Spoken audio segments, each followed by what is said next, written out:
পূর্ব মেদিনীপুর জেলার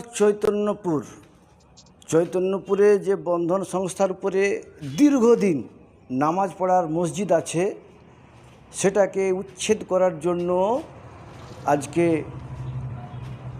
চৈতন্যপুর যিনি প্রধান রয়েছেন অঞ্চলের, তারা আজকে উচ্ছেদ করতে চাইছে।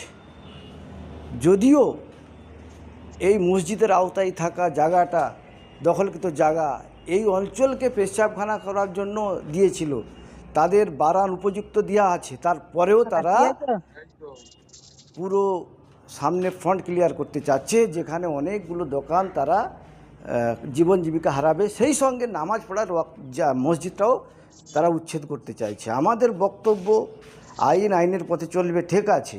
আইনকে দেখিয়ে কেউ যদি মনে করে উচ্ছেদ করে দেবো নামাজের ঘর, তাহলে ঠিক ওর অপর দিকে যে কুকড়াহাটি রোডে যে মন্দিরটা আছে, সেখানে হাইকোর্টের নিয়ম থাকার অর্ডার থাকার পরেও কিন্তু মন্দিরটা রাখা আছে এই কারণে, যেহেতু মন্দির রাস্তাটাকে ঘুরিয়ে করা হয়েছে। তাহলে মন্দির যদি সেভ করা হয় ধর্মীয় স্থান হিসাবে, তাহলে নামাজ পড়ার জায়গা হিসাবে বন্ধনের উপরে যে নামাজ ঘর আছে ওটাও সেভ করার জন্য আমি স্থানীয় প্রশাসন অর্থাৎ মাননীয় ওসি সাহেব সুতাহাটা এবং বিডিও সাহেব সুতাহাটা উভয়কে আমরা অনুরোধ করছি।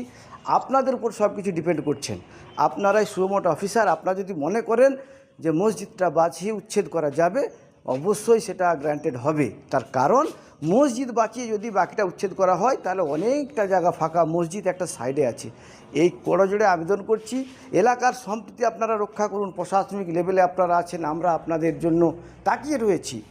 আমরা চাই আইনকে সম্মান করি, রেসপেক্ট করি, কিন্তু একজনের পক্ষে আইন আর অপরজনের পক্ষে আইন কাজ করবে না। সেক্ষেত্রে আমরা আগামীতে একটা বৃহত্তর আন্দোলন করব পূর্ব মেদিনীপুর জেলে। যদি এরকমভাবে আমাদের উপরে ডোজারের রাজনীতি চলতে থাকে, এইভাবে যদি আইনকে দেখিয়ে আমাদের পুরো একতরফা অত্যাচার চলতে থাকে, তাহলে আমরা গণতান্ত্রিক পথে পূর্ব মেদিনীপুরে আন্দোলন করব।